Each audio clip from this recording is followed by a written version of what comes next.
Fala, Aceitei, Ivan. professor. Bom dia, Ivan. Como é que Tô tá? aqui, Tudo bom? tô aqui conversando com a minha barra de rolagem. Maravilha. Eu estava participando, eu mandei uma mensagem para o senhor, falei, eu vou mandar uma mensagem pro professor para ver se ele quer fazer uns 20 minutinhos de batalha. Se ele quiser, eu subo. Daí o senhor acho que não viu a minha mensagem, porque Não, não sobe vi, muito, não o senhor é vi. muito popular aí, daí sobe muita rápido a Ah, rolagem aí, né? Eu falei, aham. então eu vou subir lá e vou mandar o Ah, aqui convite. O senhor apareceu o aceitar? convite para disputa, é isso? Eu não tinha Isso, visto, não. aí o senhor Eu tenho que aceita? aceitar. Isso. Tá, E vou daí a gente aceitar. faz uma Eu batalha. nunca fiz isso, tá? Eu nunca fiz isso, cara.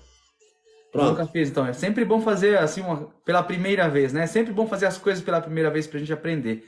Pessoal, bom dia a todos e a todas. Eu duvido muito que alguém que está aqui na minha rolagem não conheça o professor Tarcísio, essa, esse excelente comunicador aqui da nossa plataforma, essa grata surpresa que veio para o TikTok, né? A Que é plataforma isso? de dancinha, mas também de muito conhecimento. Eu estava vendo aí o senhor conversando com a barra de rolagem, professor. E aí eu resolvi participar para perguntar para o senhor sobre o Romeu Zema. O que é que o senhor acha disso? Ah, sim. Nosso governador das Minas Gerais. O que você quer que eu diga desse cara? O cara do ovo? Eu ovo as coisas. Eu É ovo, isso? né? Ele ouve as coisas. Ele não ouve, ele ouve as coisas. Olha, eu fiz vídeo aqui já, viu, Ivan? Demais seguidores meus e seguidores estão aqui. Pessoal do Ivan também. Sigam o Ivan. Meu público que está aqui, por favor. O Ivan Vieira tem notícias e informação o dia inteiro. Como é que tu chama mesmo o ex-inominável, inelegível e incompetente? Eu Esse chamo de povo. eu chamo de Hã? Beócio, eu chamo de Beócio, de Biltre, Biltre. Mandrião. Biltre. Eu gosto do Biltre. Biltre. Eu Depois você chamo de explica pro Mandrião pessoal também. por que chama de Biltre. Porque eu chamo de inelegível, incompetente, inominável, né? E vai ser inesquecível para nós todos, com certeza. Infelizmente, felizmente, né? Mas o Verdade.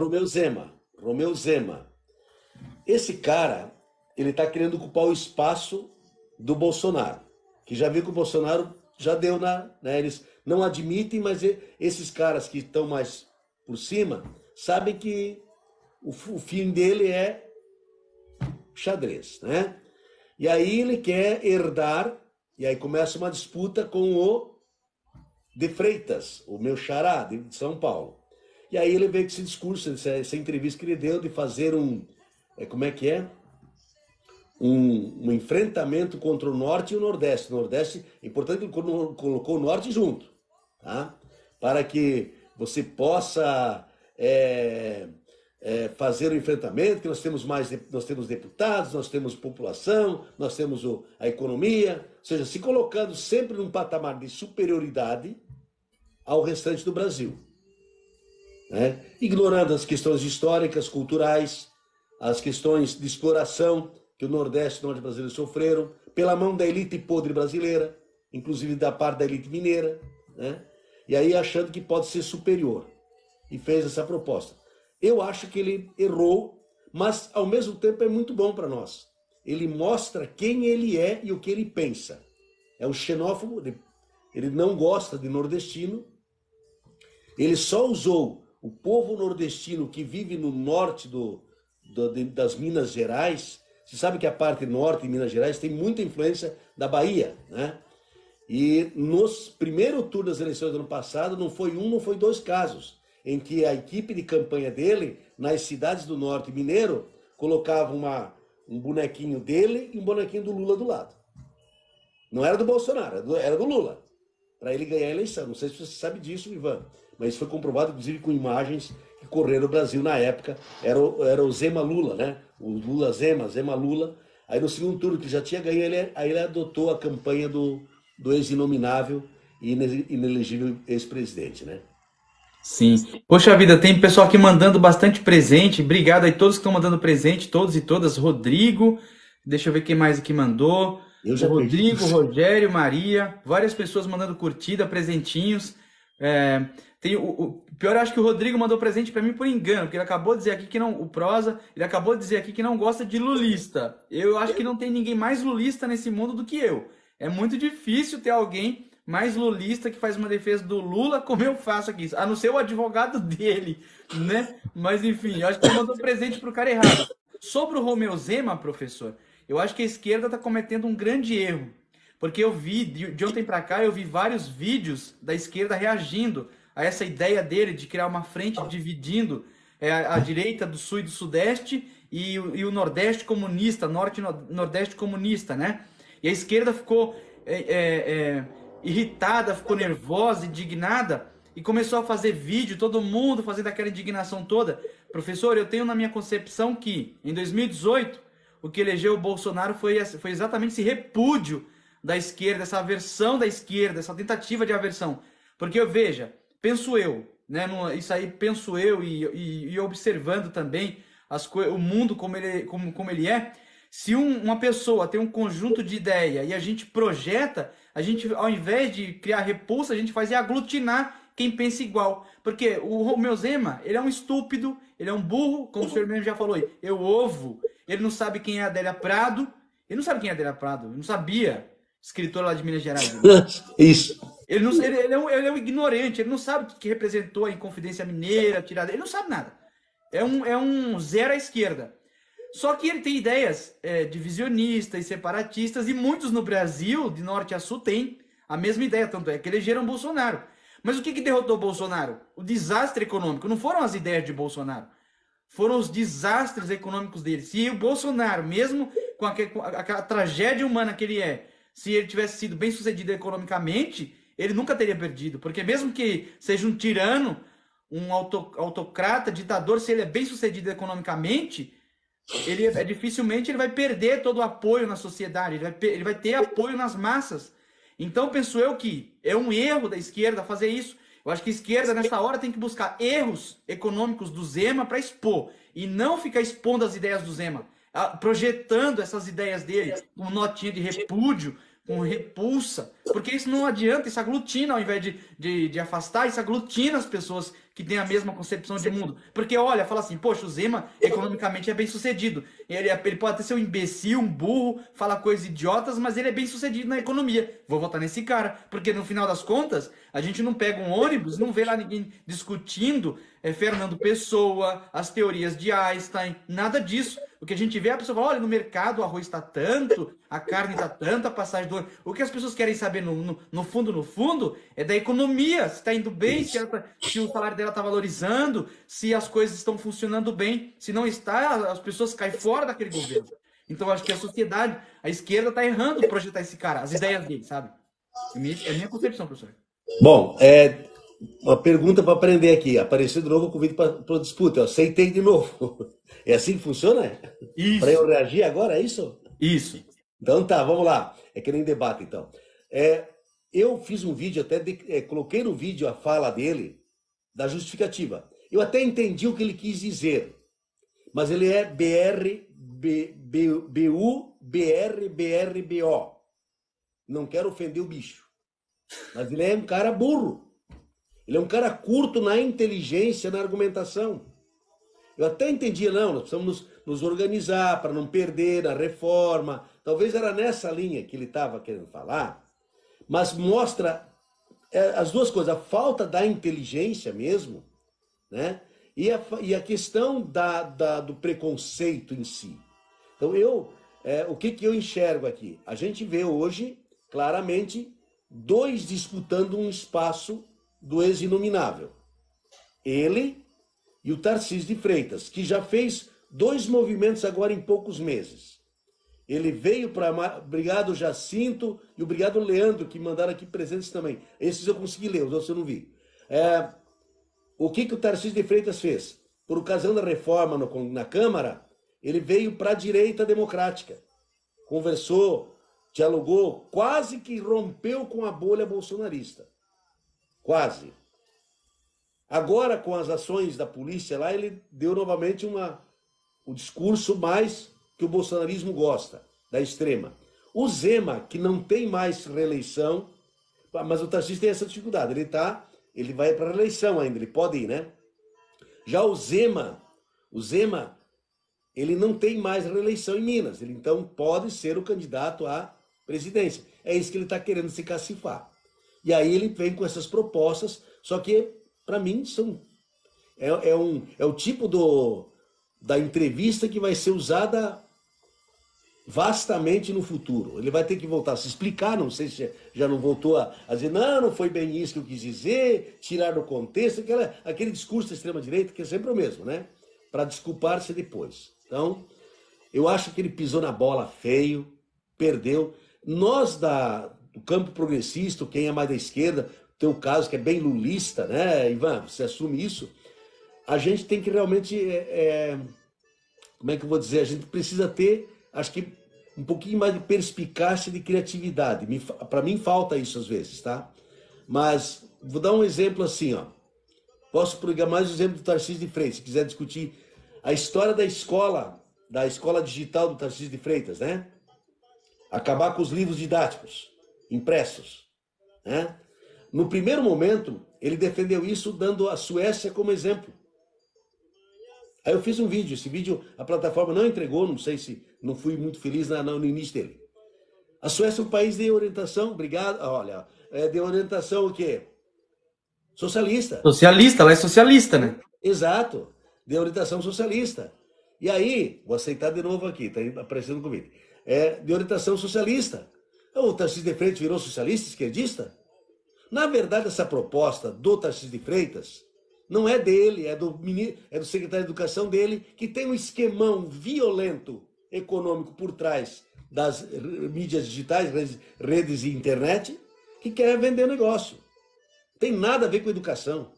É só um negócio. Tanto é que ontem à noite eu já vi matéria do Tarcísio de Freitas dizendo, não, mas vocês podem imprimir o digital. Por favor, né? Imprimir slides é outra piada. Então, cada vez aí se mostra a falta de inteligência e conhecimento e tentando se adaptar ao que a opinião pública reage, tá? Ao que a opinião pública reage. E aí está essa disputa entre esses dois da direita, querendo já tentar cacifar. Aí eles não querem tirar o pé do bolsonarismo, porque ela ainda tem uma horda de seguidores cegos e fanatizados, né?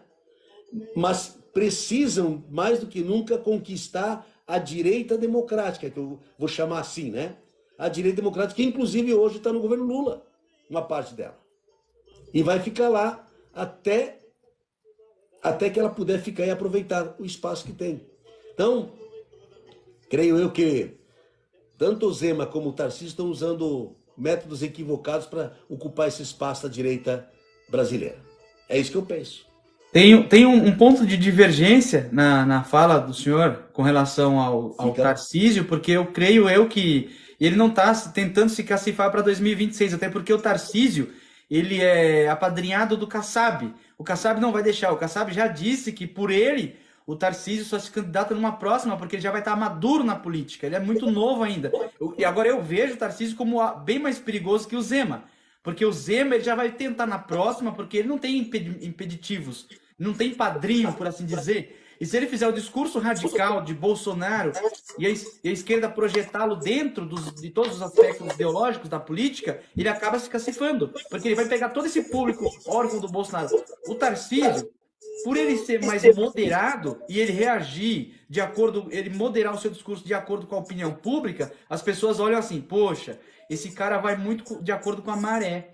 Ele recua, ele é moderado, ele é isso, ele é aquilo. As pessoas, ele começa a captar pessoas progressistas, ele começa a captar centro-direita, até a extrema-direita. Mas o Tarcísio, ele pega todo esse elenco da extrema-direita e leva tudo para ele. E aí vai levar alguns da direita pelo fato da economia. Se ele vai bem economicamente em Minas Gerais, a direita vai toda com ele. Toda, porque a direita só olha aspectos econômicos. Sim.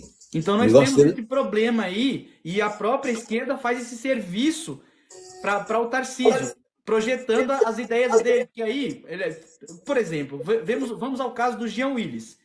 O Jean Willis fez uma frase infeliz, uma fala infeliz contra o governador do Rio Grande do Sul, colocou todo o Brasil para discutir o governador do Rio Grande do Sul. Ninguém estava falando em Eduardo Leite, ninguém. O Jean Willis veio e colocou nós todos para falar de Eduardo Leite. Colocou nós todos, o Brasil, para falar de Eduardo Leite. Projetou o cara nacionalmente. Aí vem agora o Zema faz essa fala. E toda a esquerda começa a reagir. Porque eles sabem a extrema-direita, eles sabem onde eles conseguem apertar o calo da direita da esquerda para a esquerda reagir. Porque a esquerda ela tem essa mania de agir com fígado. Ver uma coisa, pô, preciso urgente criticar isso daqui porque não tá certo. Não faz isso. Porque assim você projeta ainda mais o seu inimigo. Você tem que fazer o contrário. Por exemplo, falou mal do Nordeste, vamos começar a levantar a hashtag do Nordeste, falando coisas boas que o Nordeste tem, ou pegar coisas negativas do governo Zema e começar a criticar, expor, ao invés de expor as ideias deles, põe coisas negativas da economia lá em Minas Gerais, mal feito do governador, mostra uma outra cara dele, que não seja essa cara ideológica, porque a cara ideológica tem muito brasileiro que compra.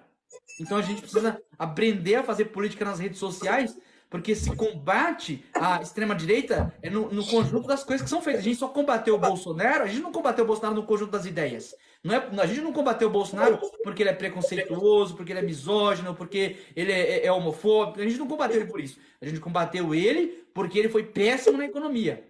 Porque as pessoas estavam sentindo fome. Porque as pessoas não estavam conseguindo pagar as contas, porque as pessoas estavam endividadas, porque ele queria colocar empréstimo no Auxílio Brasil, porque ele acabou com o BPC Loas colocando consignado lá. Então, conseguimos derrubar Bolsonaro no campo da economia, não foi no campo da ideologia. No campo da ideologia, a gente tomando um baile. A gente tomando um baile. Não pensa que nossa ideologia está vencendo, não, porque não está. Porque a maioria da sociedade brasileira, seja progressista ou não, que às vezes não sabe nem o que é isso, é conservadora. Eu não gosto, por exemplo, desse negócio por exemplo, legalização da cannabis lá, como está sendo no Supremo Tribunal Federal. Pode olhar que tem muita gente dentro do campo da esquerda que está criticando, mas não quer criticar para fora para não ser criticado. Porque é conservadora. Mas aí na hora de votar, vota pelos aspectos econômicos. Penso eu, professor. Mas o Tarcísio, eu acho que ele não vem em 2026. Eu acho que ele vai se classificar para 2030, por aí. Você tem razão, pensando bem no que você está falando aqui, tem razão. Agora olha o que eu estou aprendendo, desculpa, fazer um parênteses. Agora vi que tem um tempo aqui para falar, em cima. Aí tem um placar aqui em cima também, que eu não sei, não entendo disso aqui. O placar o senhor tirou 2, eu estava com 3 vitórias de outras batalhas que eu tinha feito, o senhor me tirou as 3, agora o senhor está me vencendo de 2-0 aqui. Ah, é assim que funciona? Mas vamos lá. Você tem, assim, ouvindo você falar, você tem razão nisso aqui. Isso eu já aprendi, né? Você, no marketing da política, você nunca fala o nome do teu adversário, né? Essa é uma das coisas. E talvez aqui também você esteja com razão sobre isso. Vou dar uma prestada atenção. Aí, Ivan, nós precisamos nos ajudar. Agora não vou nem competir contigo, vamos nos ajudar. Quando surge um fato como o do Zema agora, vamos pegar isso como... Eu mesmo fiz um vídeo, tá? Então, eu estou dentro desse time que você está colocando. O que nós deveríamos fazer? Esse é o questionamento que eu vou me fazer daqui para frente. Porque uma das coisas que eu já percebi que o bolsonarismo faz é levantar as cortinas de fumaça. Por exemplo, eu lembro muito bem quando a dona Michele fez a deputada tirar o olho de vidro dos olhos num evento. Foi uma cortina de fumaça, foi num sábado, depois de sexta-feira, disser aquelas histórias das conversas do Mauro Cid com um amigo sobre a rachadinha da Michele, que não teve grande repercussão. Você percebeu que isso não ganhou a grande mídia. Ficou muito entre nós aqui, tá. Mas o olho ganhou, entre nós também.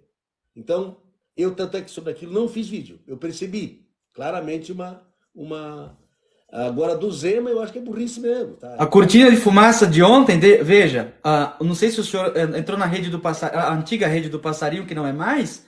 Uhum. Quando veio a história do relógio que o Cid tentou vender, o que eles pegaram? Todos eles, uns 10 ou 20 parlamentares da extrema-direita, pegaram um vídeo de cortes da Sâmia Bonfim e começaram a compartilhar desesperadamente para colocar todo mundo para ir debater Sâmia Bonfim. Também debater o relógio. É verdade. Exato.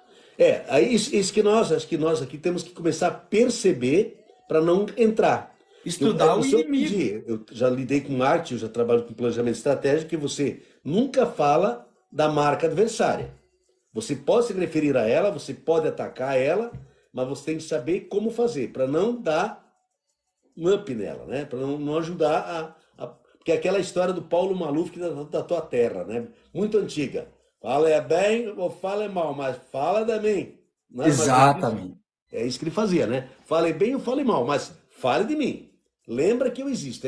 E é nessa linha que acontece um pouco o bolsonarismo. Então, quando acontece um caso desse, o que que precisa se fazer? Fazer levantamentos lá de Minas Gerais, por exemplo, no caso do governador lá de Minas.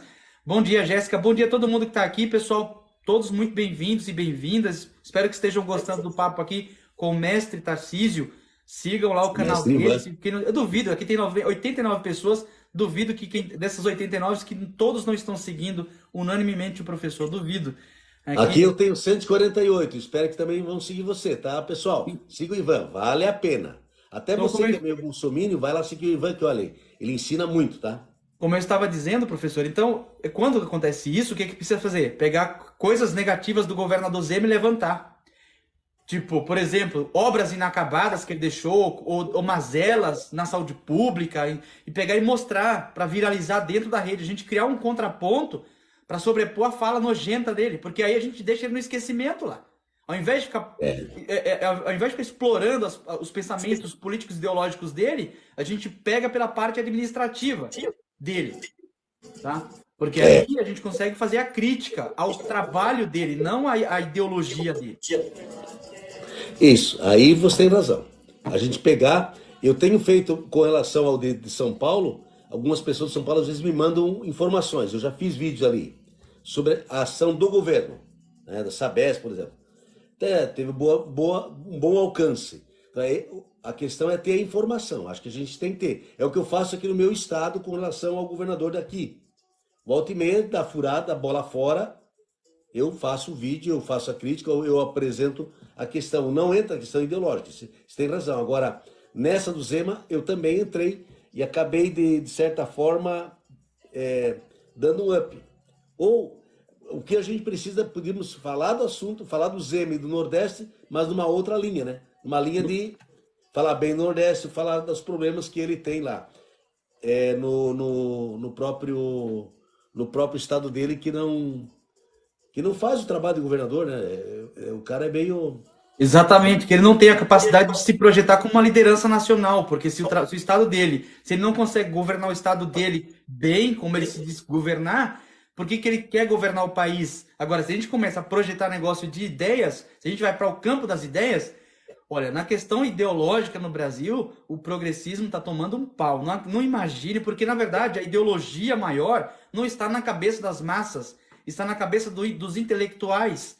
Por isso que eu faço uma comunicação mais simples, mais massiva, que me faça entender, ao invés de ir para algo mais intelectualizado, eu vou mais nas massas, porque eu sei que massa não tem ideologia. Massa quer saber de comida na mesa, quer saber de trabalhar, quer saber se o salário vai aumentar acima da inflação. É isso que a massa quer saber. A massa não quer saber de banheiro unissex, a massa não quer saber de legalização de droga, nada disso. A massa quer saber se ela está bem economicamente, se no final de semana vai poder ir para a praia, fazer aquele churrasquinho. O Lula fala muito nisso, e o Lula tem toda a razão. Tem toda a razão. Nisso você tem razão. A grande população não está muito ligada, ela está preocupada com o resultado. Tanto é que as opiniões públicas, a opinião pública, as pesquisas mostram as mudanças já de lado do eleitor em si, né? Porque o eleitor quer resultado, ele não quer saber da discussão, que muitas vezes realmente não leva a lugar nenhum, né? Muitas vezes é só uma discussão. Agora você falando, por exemplo, eu pensando melhor, olha só, pensando melhor, o que poderíamos ter falado do Zema ontem? Falar do Zema, sim. Do salário que ele aumentou dele em não sei quantos por cento, foram trocentos por cento. Falar do perdão lá que ele deu para Localiza, né? Que foi um perdão milionário. Ou seja, era isso que nós tínhamos que de repente ter falado. Exato. Tem toda a razão que a gente se antene, e a hora que tiver conversa com outros influenciadores que a gente tem tido, o pessoal procura muita gente conversando, inclusive no privado, Ivan, a gente tem discutido essa questão. Eu, por exemplo, vou aproveitar para fugir um pouquinho, debate, pode ser? Pode, claro. Eu tenho uma tese, a seguinte tese. Olhando historicamente o bolsonarismo que assumiu o governo em 2019, até agora, eu acho, é uma avaliação minha, eu penso que em nenhum momento nós furamos a bolha de fora para dentro do bolsonarismo. A bolha bolsonarista sempre foi estourada de dentro para fora por vários motivos. A própria pressão externa pode ter ajudado, claro, sim, mas não fomos nós os que furamos. Vou dar um exemplo. Primeiro grande furo da bolha bolsonarista aconteceu quando Sérgio Moro teve que sair do governo. Aí saiu ele e saiu o movimento dos bandos de malucos lá, do MBL. Saíram e criaram a sua bolha, também de extrema direita. Certo? A bolha bolsonarista diminuiu um pouquinho. Aí você tem um outro momento que creio que a bolha bolsonarista estourou, agora mais recentemente, quando começam a aparecer as falcatruas. Aliás, antes, o ministro lá da Educação e as barras de ouro dos pastores. Um outro momento de furo da bolha de dentro para fora. Tá? Ah, contestaram, mas não, furou. Houve isso. O Ricardo Salles, quando foi pego com madeira sendo ilegalmente. São pequenos furos que vieram de dentro para fora do bolsonarismo. E aí vai encolhendo.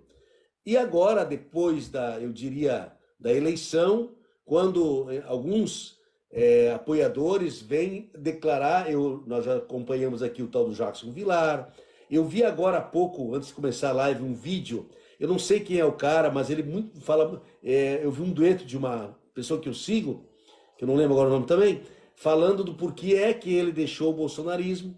Então ele usou inclusive a questão da vacina como exemplo e a questão do Sérgio Moro, né? Que era o herói e de repente virou bandido. Então o bolsonarismo ele fica nessa. Então eu entendo que o bolsonarismo estoura de dentro para fora. Agora, nesse ano 2023, houve mais um rompimento do bolsonarismo. Quando os apoiadores do Centrão abandonaram o bolsonarismo e aprovaram, por exemplo, a reforma tributária, quando o Bolsonaro disse que era para votar contra. Então, isso significa que a bolha bolsonarista está cada vez ficando menor. E temos uma bolha do lado, que é do MBL, que não cresceu. Também creio que não vai crescer. Acho que e o Zema está onde? O Zema está na bolha bolsonarista e querendo sair dela, mas... E aí nós podemos ajudar pressionando para que estoure ele de dentro para fora também, ou o próprio Tarcísio de Freitas, que quase estourou de dentro para fora a bolha de novo. Então é uma visão que eu tenho. Não sei se isso está bem correto, mas a gente só ajuda a furar a bolha com pressão. E aí, claro, você diz, nós não cairmos nessas histórias de realmente elevar o nome do cara, né? de reforçar as ideias extremistas dele. É isso, né? Em resumo. Perfeito, professor. A bolha, ela estoura a partir do momento que você coloca o seu inimigo para se explicar. O seu adversário. Não vou falar inimigo, não, que essa palavra não é boa na política. Exato. Também o seu adversário para se explicar. Quem colocou e quem que conseguiu fazer isso por vezes? André Janones. André Janones estourou a bolha muitas vezes porque André Janones ele tem uma comunicação massiva e ele comunica diretamente com as massas, aquelas pessoas que ganham até o salário mínimo e meio. O público de André Janones são essas pessoas que querem estar informadas sobre o aumento do Bolsa Família, o aumento do salário. A massa o público do Janones fala canhoto. O público do Janones, obrigado desejo pelos presentes. O público do Janones são essas pessoas. Então ele conseguiu furar a bolha por N vezes e ele colocou Bolsonaro para vir explicar que não ia ter a interrupção do Auxílio Brasil. Quando você coloca o seu adversário para ter que se explicar, que ter que desmentir uma história, é um sinal de que você incomodou lá dentro. É um sinal de que você conseguiu penetrar e ele estava perdendo apoio dentro dos seus apoiadores. Então, a gente percebe que fura a bolha aí. Quando o Paulo Guedes disse que ia desindexar o salário mínimo da inflação, isso também o Janones explorou e furou a bolha de novo. Então, são nessas questões administrativas que fura a bolha. A questão ideológica não fura. Tá? São questões no campo administrativo. Na prática. Exato. As pessoas querem agora, saber, como é importante o debate. do que a pessoa está fazendo mesmo, que vai mudar a vida dela. As pessoas querem saber o que vai mudar. Por isso que eu falo que o Lula eleva o nível da política, porque no governo Lula, os bolsonaristas agora estão debatendo, por exemplo, o rombo de 41 bi, que inclusive foi deixado no orçamento de Bolsonaro, que foi Bolsonaro que deixou. O rombo seria até maior se não tivesse a PEC da transição. Mas os bolsonaristas estão discutindo isso. Por quê? Porque o Lula tirou eles de debaterem mamadeira de aquela coisa lá, para debater economia. O Lula coloca essas pessoas para debater economia, para debater Brasil. Por mais que essas Então, pessoas queiram, estão tendo que debater o Brasil. então você está me dizendo que eu tenho que aprender, nós aqui, né? Temos que ter um pouquinho mais de perspicácia, porque o Janones tem razão. O Janones ajudou a furar a bolha assim. E de dentro, de fora para dentro, mas no seguinte sentido, ele conhece a linguagem, a forma, ele tem o método e a forma. Ele tem o método e o jeito. Inclusive atacando pessoas, atingindo pessoas mais pobres. Ele foi decisivo na eleição, eu sempre disse isso. Ele tem o Facebook ainda, que não é uma plataforma muito popular mais, mas ele penetra muito lá. Você tem razão. Além dos problemas internos, são essas questões que acabam. Nós temos que começar a discutir isso mais. Você tem toda a razão. Para não entrarmos na questão ideológica, porque essa realmente não mexe com as pessoas. Não, isso faz com que elas fiquem reagindo no chat, chamando a gente de comunista, chamando a gente de não sei o quê, porque eles vêm para os ataques ad hominem. Você por exemplo, várias vezes, vários comentários eu recebia, vai para academia, vai malhar, vai não sei o quê, seu comunista, vai para Cuba. Se você entra na questão ideológica, eles começam a vir com esses ataques dessa forma, sabe, professor? Isso. Então, o que a gente tem que Olha fazer? que aula que você está dando para nós hoje aqui, tá, Ivan? Você está dando Oi? uma aula. Estou aprendendo muito contigo. Estou só. Você acha que eu não aprendo, né? Eu estou velhinho Não, já. professor, o que é isso? Aqui eu estou falando, mas o senhor é mestre da comunicação aqui. Eu estou falando aqui para o público que está aqui no nosso chat também entender que muitas das vezes eles querem que a gente faça um tipo de conteúdo, mas não é isso que vai pegar de fato, porque a gente tem que sentir, a gente que está na rede tem que sentir o que pega e o que não pega. Qual é a reação nos comentários? Por exemplo, no começo, eu ia muito para essa questão ideológica, eu recebia muito hater. Hoje vai lá nos meus comentários, tem pouquíssimos bolsonaristas comentando lá. Pouquíssimos. Sim, sim. Isso não, mesmo nas lives aqui, se comparar o que tinha no final do ano passado, assim, ó, não dá 10%.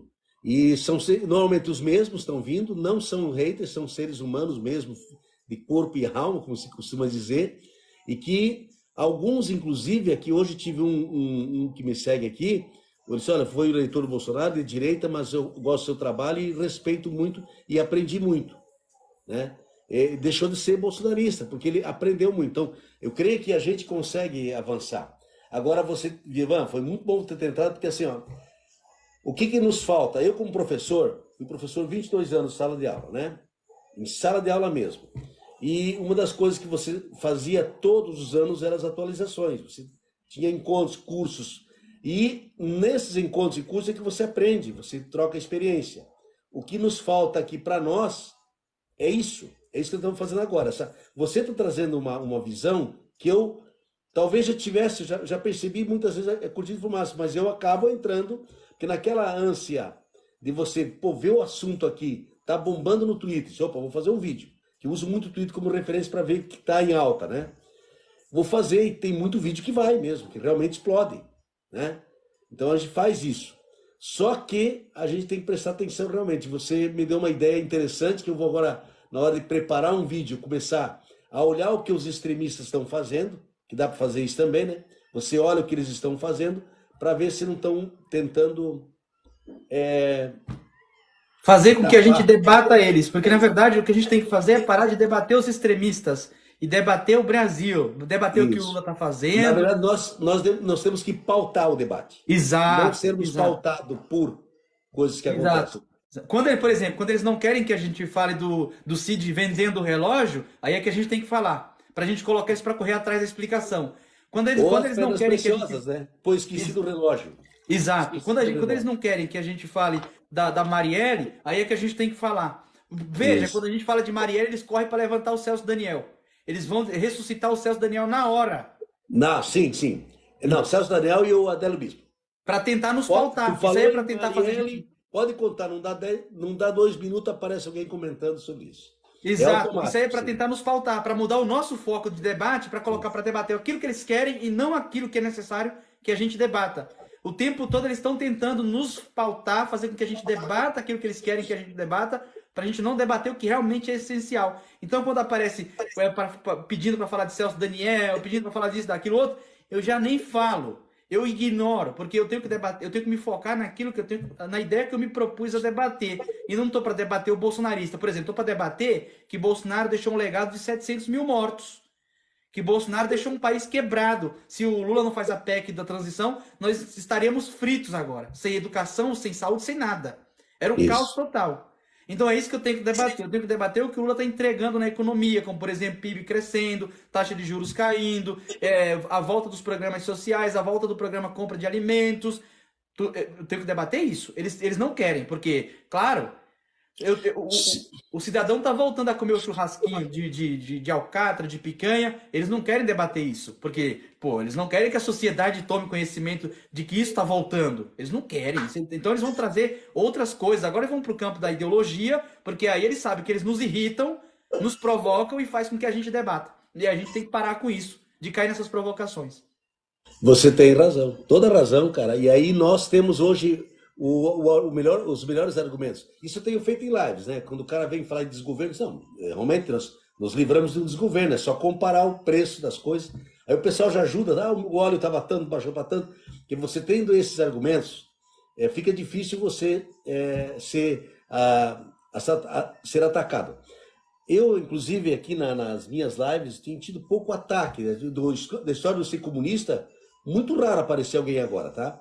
Eu fiz uma live e tratei do conceito, né? Expliquei, trouxe exemplos, né? Isso eu fiz em uma live. Deixa eu fazer uma pergunta para ti, abrindo parênteses. Apareceu o convite de novo. Aí, Sim, eu mandei. Eu se eu imaginei que o senhor já fosse recusar, encerrar. acaba, é isso? Oi? Se eu recusar, acaba. Se o senhor recusar, a gente não batalha. Se o senhor já foi encerrar a live, então não aceite, porque são quase 5 não, tá. minutos. Não, vou aceitar mais um pouquinho. Porque depois eu tenho que sair, eu prometi visitar um evento aqui para almoçar. Tá bom. Mas lá pelo meio-dia e meio, só ainda temos 20 minutos. Eu estou gostando de entender isso aqui. Agora eu tô ganhando engolhada de novo, parece, né? É assim. Tô entendendo. Eu tenho que aprender a usar a ferramenta, cara. A ferramenta está disponível aqui, né? Eu, inclusive, fiz uma série, coloquei para vender no TikTok. Agora eu não consigo promover a série. O TikTok dá sempre erro. Então, nem sei achar ela mais para o público. Mas voltando. Então, nós temos hoje um governo que nos permite fazer uma comparação do governo com o governo muito tranquila. E qualquer cidadão minimamente informado, eu sei que costumo usar, qualquer dona de casa, qualquer pedreiro, qualquer catador de latinha, sabe que a coisa melhorou. Ele vai comprar as coisas do mercado para comer, que comer todo mundo precisa, sabe que melhorou. Não vou nem falar de quem tem carro, porque nem todo mundo tem carro. Que a gasolina também melhorou. Então, esse é o aspecto que eu creio que nós temos que estar trazendo. Você tem razão com relação. Eu costumo fazer. Hoje alguém entrou aqui e disse: eu me admiro um cara como o senhor defender ladrão. Ele escreveu isso só, né? Disse: não defendo o Bolsonaro. Aí eu puxei joia, relógio, crachadinha. Apesar que ele não tem as provas finais, mas todo mundo sabe que o cara está por trás. Aí eu faço esse discurso. Isso eu tenho feito, quer dizer, acho que aí estou acertando, né? Porque Sim, perfeito, perfeito. Esse desgoverno que está aí. Não, o desgoverno já acabou. Acabou já em dezembro do ano passado. Nós não temos hoje um desgoverno. Nós temos um governo que sabe para onde vai. E aí traz esses exemplos. Então, acho que nesse aspecto, sim, a gente tem conseguido. E realmente você consegue eliminar essa crítica barata, essa coisa da frase pronta que eles copiam do esgoto e jogam aqui. Copiam do esgoto, não lavam e jogam aqui, né? Então, eu até deixo ali, porque dá engajamento, comentário colado ali, vai dar engajamento. Mas acho que esse é o caminho que a gente tem para estar enfrentando, é o caminho que a gente tem para estar convencendo e, com certeza, furando a bolha, colaborando para furar a bolha de fora para dentro. Que aí você me convence também que nós temos poder para isso. Se nós olharmos o Janones, que aliás está meio sumido, né? Eu não tenho visto muito Janones. Sim, o Janones, na verdade, ele faz mais política. Ele estava viajando para a Europa para questão de criminalizar essa doença chamada bolsonarismo, que Sim, inclusive ele tá com são essa... capazes de atacar, inclusive, o padre Júlio Lancelotti, mandar mensagens ameaçadoras para um padre, né? Um agente tão baixa, um agente tão horrenda, que é capaz de ameaçar um homem que está lá no meio dos pobres, que está se propondo a pelo menos imitar um pouco daquilo que é o líder que eles seguem, né? Que é Jesus Cristo. E eles vão lá e ameaçam. Vê como essa gente é hipócrita, se dizendo cristão e não sabe o que Jesus veio fazer aqui. Mas enfim, o Janones, o que o Janones faz? Quando o governo faz uma coisa boa, ele faz um apanhado e coloca no Twitter. Mas aquele negócio de gravar vídeo e tal, só quando tem muita novidade que é coisa boa. Aí ele tá fazendo. Aí ele parou daquela espetacularização para meio que, eu acho que apaziguar mais os ânimos na sociedade e não tem, assim, coisas que são muito chamativas, mas quando tiver, provavelmente ele vai chamar a pauta, tá? Esses dias eu vi um vídeo muito bom do Cajuru, falando que tá vindo por aí uma bomba, um tsunami, né? Do senador Cajuru, falou que tá vindo um tsunami aí para cima do Bolsonaro e o Mauro Cid, né? Sim. Então esse vídeo do Cajuru é muito bom pra gente explorar. É muito bom. Eu tô gostando do Cajuru, eu não gostava dele não, tá? Eu gostava como comentário esportivo. Mas algumas pegadas que ele tem tido justamente nessa linha de quebrar... É aquela história, você tem que começar a olhar as pessoas não mais pela parte ideológica do que eles pensam, né? A gente tem que desarmar o espírito para entender e aprender. Eu acho que tá certo. É a história do Alckmin, né? Muitos criticaram o Lula ter o Alckmin de vice, né? Exato. E eu acho que o Alckmin hoje está sendo fundamental no governo. Ele é um cara que não aparece, mas naquele setor produtivo que era muito resistente ao Lula, está quebrando todas as barreiras. Por exemplo, tem um cara que foi o cara mais anti-lulista do mundo. Se eu sou o cara mais lulista, obviamente que eu não sou, mas digo eu que sou. Se eu sou o cara mais lulista do mundo, existiu também o cara mais anti-lulista dentro da imprensa, que foi Marco Antônio Villa. Hoje o Marco Antônio Villa ele é um cara super moderado. Eu pego muitos cortes do Marco Antônio Villa e projeto dentro da rede, porque além de ser um intelectual, um historiador que tem um amplo conhecimento, ele sempre sai daquela bolha reacionária, ele tá mais consciente na hora de fazer um comentário. Muita gente fala, mas esse cara não é de esquerda. Não interessa. O comentário dele é pertinente, é importante para o momento que nós vivemos. Na hora, se ele mudar a metralhadora futuramente e começar a pegar pesado, a gente não projeta mais. Mas enquanto ele está fazendo um trabalho que a gente sabe que está educando, que está informando, que está conscientizando, a gente projeta as ideias do cara que ele está mostrando sobre o governo, porque ele está acima de uma crítica, por assim dizer. Olha, esse cara é lulista, porque não é. Mas o cara está elogiando o que o governo está fazendo, melhor que venha um elogio de um não lulista e a gente projete, porque aí vai ficar acima de críticas do que um elogio de um lulista que está aqui defendendo o Lula, porque todo mundo sabe que eu sou lulista. Então eu vou ter uma avaliação mais, como por assim dizer, tendenciosa. A minha avaliação é mais tendenciosa, a dele é mais fria, por assim dizer, é uma avaliação mais técnica, sem viés ideológico, é olhando os fatos como eles realmente são, né? E ver a crítica, você tem que saber ouvir a crítica, né? E aí, claro, e a gente aproveitar isso. Eu não tenho acompanhado, ele está na CNN agora, né? O Marco Antônio Villa, né? Sim, ele tem um canal lá também no YouTube. Ele tem um canal. Ele posta um boletim apareceu lá, eu umas vezes, não vi bastante. mais. Eu vou começar, eu tenho também visto cortes. Eu tenho visto cortes dele ali, tá? Porque ele era um antipetista, assim, de carteirinha daquele de bater até o céu da boca, isso sim. Mas é aquela história, ele é um democrata. Ele é um cara da direita da democracia. Ele é um historiador, tá? Ele é um historiador positivista. Não é um historiador histórico-cultural como eu sou, de uma visão mais não é porque ele é positivista, não presta. Pelo contrário, ele tem um conhecimento da linha histórica muito boa, né? E tem bons argumentos. Algumas coisas que eu vi dele, que eu assisti a ele no passado, ele estava na Jovem Pan um tempo, muitos anos atrás, né? Isso, eu cheguei Sim, ali é o esgoto da comunicação, aquela Jovem Pan, né? Isso. E aí, o editorial deles é terrível. Isso. E aí é um cara que a gente tem que estar olhando. Eu sempre digo aqui pro pessoal, é um cara que vou começar a recomendar, inclusive. Quando eu faço lives, o debate, olha, tem que assistir um Reinaldo Azevedo, você tem que acompanhar gente da direita, para você entender e não começar a... Porque conversava na sexta-feira, bati um papo presencial com a Josi e o Helder. Eu acompanhei um pouco da live lá de vocês. Eu só fiz aquela live porque a Josi insistiu demais para fazer. Eu disse, não estava tomando café, mas eu fiz ali 10 minutinhos. Aí depois nós conversamos fora da live sobre essa história da bolha, não da bolha bolsonarista, mas da nossa bolha. O risco que nós corremos de... E aí você está ajudando a gente a fazer justamente o caminho contrário. Nessa tua reflexão de hoje, eu estou aprendendo muito aqui, e é o que eu pensava também, só que eu estava colaborando, de certa forma, a gente acaba colaborando no afã de fazer a coisa acontecer. Você acabou a disputa, né? Acabou. Ah, tá, beleza. Aí, assim, nesse afã de publicar, de fazer alguma coisa, você acaba colaborando para justamente construirmos em torno de nós uma bolha também. E esse é um risco. Quando se fica muito dentro da tua própria bolha, tu primeiro passa a achar que está tudo certo, não consegue ver os defeitos, e quem melhor vê os defeitos é quem é adversário da gente. Isso na política eu aprendi, né?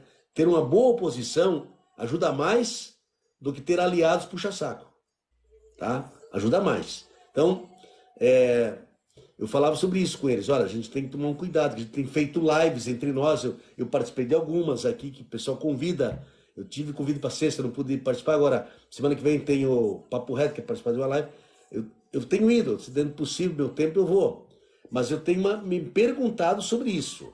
Se nós fizermos lives só em torno de nós mesmos, só para nós mesmos, nós corremos o risco de termos um público nosso, bom, legal, mas atingindo mais quem? Indo além, né? Eu estou aqui para isso. Eu quero ver meu canal crescer, mas não só de gente que pensa como eu. Eu quero que gente que não pensa como eu. Para vir para cá também, de repente, num comentário, fazer uma observação, uma crítica lá. Claro, também vem gente que não presta, mas fazer o quê? Então, acho que nessa linha foi excelente essa conversa, viu, Ivan? Eu mesmo me antenar. Tá? Estou mais antenado. Acho que eu vou começar a chamar aí no privado algumas vezes quando tiver um tema aí um tema mais cabeludo que chama atenção, como foi o do Zema ontem, né? Como foi do Rolex na sexta, né? Esse vídeo foi ótimo. Eu fiz um vídeo outro dia aqui que chegou tava em acho que 200 e poucos mil views, tá? Eu vi uma matéria aqui, um Twitter de um cara da imprensa catarinense, da extrema direita catarinense, que a imprensa aqui é mais de extrema direita que de direita, tá? A grande imprensa que é paga pelo governo.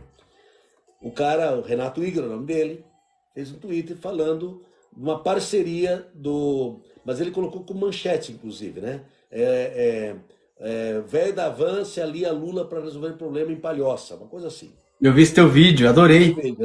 O vídeo, do ponto de vista da obra, é uma obra de 2 quilômetros lá. O governo tem dinheiro, mas não tem um projeto. Aí o prefeito conseguiu reunir o pessoal, 40 empresários, para pagar o projeto executivo para a obra sair mais depressa. Aí eu aproveitei e falei, Lula e o velho da van unidos. E aquilo bombou, aquilo foi.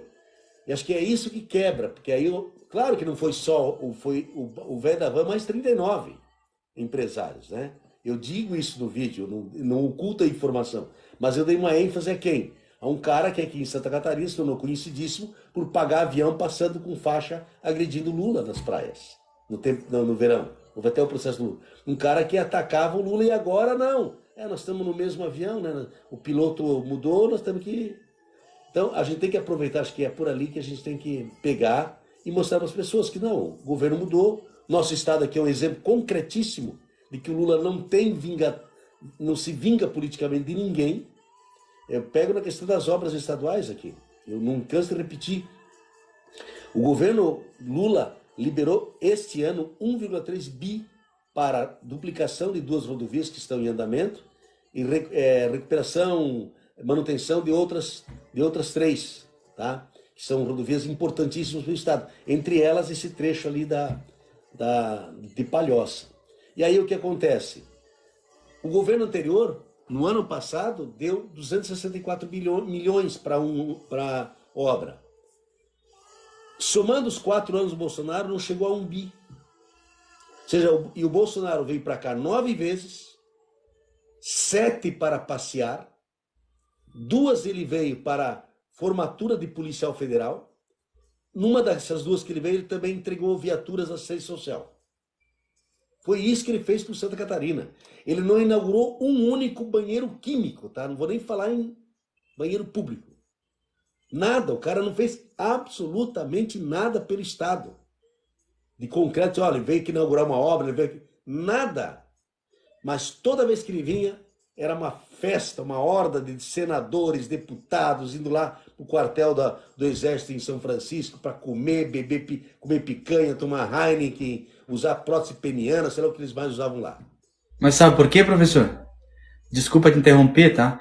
Sim, sim. Porque ele colocava toda a sociedade para debater valores. E aí ninguém olhava para o que ele não estava, para o que ele deveria fazer e não fazia. Então, assim, ele está combatendo o comunismo. Como? Combatendo o comunismo. Ninguém sabe como, mas está combatendo. E aí fica nessa. Nós ficamos discutindo isso. Nós não E o discutimos. comunismo Por isso que que ele nunca vai perdeu. existir. Que nunca vai existir. Exato. Por isso que ele perdeu, porque ele colocou a sociedade para debater comunismo, para ele não ter que fazer nada. Toda vez que. Quando começava a surgir alguma fala para mostrar as mazelas do governo dele, ele começava a lançar polêmica, porque essa gente. É como fala lá o Julian da Empoli, no Engenheiros do Caos, né? Eles são engenheiros do caos, né? Então eles vivem disso, de criar o caos para governar. Eles governam pelo caos. Aí eles dividem, cinde a sociedade, porque eu tenho uma raiva dessa gente que fala assim, ai, mas o Lula dividiu a sociedade, não sei o quê, e tem gente na própria esquerda que fala, foi o Lula que criou o movimento de divisão. O Lula nunca dividiu. Quando o Lula falava nós contra eles, o Lula estava falando do Brasil contra meia dúzia de famílias ricas. Não era do Brasil de direita contra o Brasil de esquerda. Era o Brasil inteiro contra 5 famílias que governam o país, que é dono de tudo, que é dono de todos os meios de produção. O Lula estava falando dessa gente, não de esquerda e direita. Eu sempre falo que o Lula, um dia vão entender que o Lula é um grande liberal no sentido do Stuart Mill. Não tem nada a ver com esquerda, o Lula não é esquerda, ele é um cara muito liberal. As políticas do Lula é liberal, ele é trabalhista, ele valoriza o trabalhador, ele gosta de serviço público de qualidade, segurança pública, saúde pública, escola pública. O Lula não quer fazer comunismo, não quer fazer nada disso. Ele só quer que o trabalhador... por exemplo, se o Lula fosse comunista, ele não tinha criado o MEI, porque o MEI é uma forma da pessoa achar que é um empresário. Foi o Lula que criou. Como é que eu posso dizer que esse cara é esquerdista? Ele criou o MEI para todo mundo poder se formalizar, para contribuir, para ter direitos de acessar benefícios do Estado. Como é que eu posso dizer que esse cara é esquerda? O Lula é um trabalhista, por assim dizer. Ele não é comunista, nada disso. Ele é progressista e trabalhista. Mas um dia vão ver que ele é um liberal. Liberal clássico. Nada daquela nada daquela primeira-ministra lá da Inglaterra, que eu esqueci o nome agora. Que o Da pessoal fala... Itália. Oi? Ah, não, da Inglaterra era Margaret Thatcher. Isso, a Thatcher, lá, que é a dama de ferro. Nada daquele Isso. sentido ali, que aquela é neoliberal, aquela extermina o pobre. Mas Sim. eu tô falando do sentido clássico lá do Stuart Mill, da saúde pública, educação pública, transporte, essas coisas. O Lula é nesse sentido. E um dia vão descobrir que ele é. O Lula é aquilo que o pessoal diz, o Lula é um cara de esquerda, mais de centro que de esquerda. Aliás, ele se tornou assim para ser presidente. Senão não seria presidente. Talvez de 89, você não acompanhou a eleição de 89, você era um cara mais jovem, né? Não sei quantos Em anos você tinha. 89? 89. Eu não estava nascido. Não estava nem nascido, né? Quer dizer, eu acompanhei todo o processo, então eu sou um privilegiado da história. Viu a vantagem de ser mais velho, né? Tem mais vantagem. Então a gente pensa, em 89, na campanha, o Lula era um cara mais fincado na esquerda, com um propósito. Tinha acabado uma ditadura, né? Tinha acabado um período obscuro da história brasileira. E aí o Lula, na disputa, tanto é que não era o Lula que ia para o segundo turno. Ia o Brizola, ele era mais moderado. Eu votei no primeiro turno no Brizola, em 89, porque a história do Caçador de Marajás não me pegou, feito pela grande mídia, a Rede Globo, televisão, que era o Collor, né? Foi um pacote vendido que já estava podre. Mas o Lula, na reta final, principalmente por causa dos grandes centros, São Paulo, Rio, Porto Alegre, Belo Horizonte, chegou ao segundo turno. E aí, claro, no segundo turno a gente automaticamente, o Brizola foi, também fomos. A gente, inclusive, participei pela primeira vez de campanha. Participei de uma motociata aqui na Navegantes, o pessoal fez um passeio de motos aqui em favor do Lula, né? E aí a disputa, e a direita teve que jogar sujo, mas muito sujo, com sequestro forjado, com histórias mentirosas sobre a filha do Lula, coisas que mexeram na questão pessoal, que não tinha que mexer, para ganhar, senão não ganhariam, tá? Não, Lula seria presidente. E eu não sei se ele seria bom, porque o Lula, naquela ocasião, ele não ia ter a mesma capacidade de diálogo que ele tem hoje. Isso ele aprendeu ao longo dos anos. Sim. Né? Aí veio no 94. 94, o Lula foi disputar com o Fernando Henrique, que acabara de lançar o Plano de Real, a inflação controlada, aquela coisa toda. Perdendo no primeiro turno. Em 98, o Lula já tinha um discurso bem mais para centro. Mas aí as tendências do PT mais à esquerda dominaram ainda o plano de governo, dominaram a escolha de candidato a vice, aquela coisa toda. Perdeu no primeiro turno. O Lula estava pronto e disposto a não ser mais candidato. Era o que a gente ouvia falar. Mas aí acabou resgatando as caravanas da cidadania, fez alguma coisa, e aí ele impôs condição. Ele impôs duas condições. Isso eu lembro bem, porque nas internas do partido a gente acompanhou de perto o ministro de vereador em 2000. Primeira condição, eu vou escolher o marqueteiro. Segunda condição, eu vou escolher o vice. Foi isso. Que aí a corrente mais próxima ao Lula ganhou internamente o partido e acabou apoiando. Então, se vocês querem que eu seja, vai ser assim. E aí onde ele convidou o Duda Mendonça, que inclusive fez o Lula cortar o cabelo, aparar a barba, ficar mais bonito, que é feio pra caramba, né?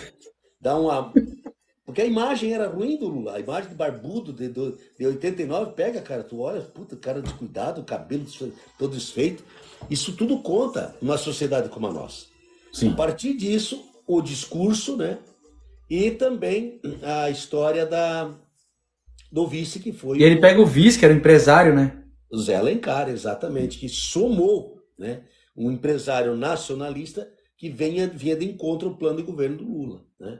E aí, claro, houve toda aquela história, ele vai ganhar, mas não vai assumir, ele vai assumir, mas não vai governar. E houve isso. E ele provou justamente o contrário, e com certeza eu posso me dizer que eu conheço governos desde 74, 75, 1974, que era ditadura, até hoje, foram os melhores governos. Para a sociedade brasileira como um todo, para o setor produtivo, para o trabalhador, foram os melhores governos. Fernando Henrique teve um bom período no início do Plano Real, teve, mas não se compara ao que foi o governo Lula, né? E agora, 7 meses de governo, mesma coisa. Quando a gente olha pela história, professor, e aí eu vou concordar muito com o senhor e vou dizer mais, né? Porque vou dizer que o Lula foi o melhor de todos, porque na verdade ele pega um país, quer dizer, já entrando no século XXI, já no século XXI, um país de analfabetos, um país de mortalidade infantil em 30%, um país em que a fome atingia muitos milhões de famílias. Quer dizer, no século XXI, um país com a imensidão que o Brasil tem, com o potencial que o país tem, nós tivemos desde da fundação da República, N presidentes que fizeram o PIB crescer, mas não conseguiram combater pobreza, não conseguiram melhorar a infraestrutura do país, nada disso. O PT estava melhorando primeiro aquilo que é necessário, investir um pouco na sociedade, para que a sociedade se liberte por meio do conhecimento, que forma a mão de obra capacitada, formação de intelectuais e tudo mais, por exemplo, médicos, engenheiros, etc, professores. E aí sim, depois partir para essa parte mais estrutural do país, que é a infraestrutura, tudo. Então, acho que, olhando para tudo que os outros governos poderiam ter feito com o país que estavam na mão e não fizeram, o Lula foi o melhor em todos os aspectos, eu posso falar. Assim, eu falando, né? Minha avaliação. Com certeza. Ô, meu querido, eu vou parar, eu preciso dar uma saída, tá? O estômago já tá roncando e eu tenho compromisso. Somos dois. Mas, cara, gostei muito de fazer essa história da disputa e de fazer essa tela compartilhada. Eu não sabia fazer isso, tá? Então, eu não sei, foi porque eu aceitei o convite para disputa. Isso. Aí veio a tela compartilhada. Tem, embaixo na tela do telefone, não sei se o senhor é iPhone também, tem dois anéis, um azul e um rosa, dois anéis que tá lá escrita a palavra host. Ali é onde a gente pode fazer o convite de pessoas para fazer esse tipo de batalha. Ah, beleza. Mas aí nós saímos da batalha e continuamos em tela dividida. Não, a gente sai da batalha, porque na verdade aqui é uma live dividida. Aí quando a gente pode fazer batalha durante a live, né? A gente tá fazendo uma live compartilhada. E a gente pode fazer batalha durante esse período. Tá, mas aí depois eu posso sair e a tua live ainda fica. Ou o senhor pode sair e a minha live ainda fica normal. E a live dividida? Isso, como é que live começa? dividida. Eu consigo fazer com mais do que uma pessoa? Com 3? Até 4 pessoas dá para fazer. Mas para fazer dessa forma aqui, tem que estar todos em live. Não, porque tem o formato da janelinha, que o senhor convida a pessoa para ir na janelinha, e tem o formato assim da live de várias pessoas. Vídeo. Mas todas as pessoas têm que estar fazendo live ao mesmo tempo. Ah, tem que entrar na live todo mundo. É, Tá. para fazer batalha, assim, até 4 pessoas dá para colocar para fazer batalha de live. Tá, mas se você não quiser fazer batalha, mas quiser colocar 4 pessoas batendo Quatro papo com pessoas você, nesse formato, sim, tá? tá. Eu tenho que aprender essas coisas contigo aí, cara. E aí tem essa história de fazer essa imagem que você fez aí, botou o Lula e o Zanin, né? Esse é fácil. O senhor pode pegar uma imagem aí qualquer na tua galeria, editar lá, colocar o teu Instagram, que nem eu faço ali, depois vai lá naqueles lugares de efeito, procurar o efeito e encontrar o efeito da Mona Lisa. Vai aparecer a Mona Lisa. Aqueles efeitos de tela verde. Tem um que vai aparecer a Mona Lisa. Aí o senhor pode colocar a foto, adicionar a foto atrás, tá? Então tá. Hoje eu abri a live, na verdade, só para encerrar aqui, eu queria promover a série. Eu queria uma série sobre a leitura da Bíblia. Para vender aí, né? Para ver se eles ofereceram espaço, o TikTok fiz. Aí eu publiquei a série, ela foi aprovada. Aí hoje veio um aviso para promover a série. Aí promoveram em live. Aí entrei lá, apareceu, antes de abrir a live, tem um negócio de séries. Só que não carregou. Deu erro. Não deu certo. A plataforma tem horas que não funciona. Mas tô De repente aprendendo. na próxima live consegue. Vai, com certeza. Sidney, Ivan, Sidney, de onde é que tirei isso agora? Eu lembrei do Mauro Cid, eu acho que por isso. Você não é bem parecido com ele. O pessoal que está aqui na live ainda comigo, 199 pessoas, vamos seguir o Ivan, gente. Vamos dar uma força para o Ivan. Não é por dar força, mas para aprender com ele, tá? O Ivan traz muitas coisas. E para encerrar, Ivan, antes de fechar, o Biruliro não, como é que você chama ele? Não entendi. Como é que você chama o Bolsonaro mesmo? Biltri. Biltri. Agora diz para mim e para o pessoal, por que Biltri? O que significa Biltri? Porque ele é um grande canalha. Biltri é canalha. Então é isso que ele é. É um sinônimo de canalha. É uma maneira mais educada de chamar de canalha. Sim. Certo? Então tá bom. Então, como ele é um grande. Quando ele estava em Orlando, eu chamava de Biltri homiciado, que é foragido, né? Biltri homiciado. Aí ele voltou para o Brasil, aí eu passei a chamar só de Biltri mesmo. Só de Biltri mesmo. Eu ainda estou naquele do inominável, inelegível e incompetente. Agora vou acrescentar infeliz também. Enfim, uma infinidade de adjetivos para nominá-lo, né? Tá, tem mesmo. Valeu então, Ivan.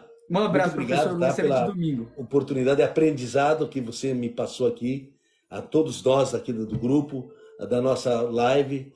Agradecer a todo mundo que está aqui na live ainda, acompanhando a gente. Olha, mais de 200 pessoas aqui na minha live. Não sei na tua aí como é que tá. Aqui tem 91, inclusive pessoal aqui no chat dizendo que está seguindo o senhor. Pessoal, segue Ótimo, mesmo, porque olha, o professor é o mestre aí, viu? Obrigado mesmo. Eu tive aqui, alguns comentários, apareceu aqui um locutor, não sei das quantas, que reproduziu a mesma fala 300 vezes da gasolina, mas o pessoal já caiu de pau em cima dele aqui e dando respostas com conteúdo. Isso que é interessante no meu pessoal aqui da minha live, dos meus comentários. As pessoas já estão tendo argumento, acho que é isso que nós temos que fazer. Dar condições para as pessoas pensarem pela própria cabeça e ter argumentos. É isso. Perfeito, maravilha, professor. Um abraço. Foi ótimo. Conversar, de repente fazer mais uma durante a semana aí, nós dois. Maravilha. Pegar um tema do dia, assim. Tá? Perfeito. Combinado. Um abraço. Beleza, Ivan. Um abraço. Tudo de bom, bom domingo para você e para tua família aí. Igualmente.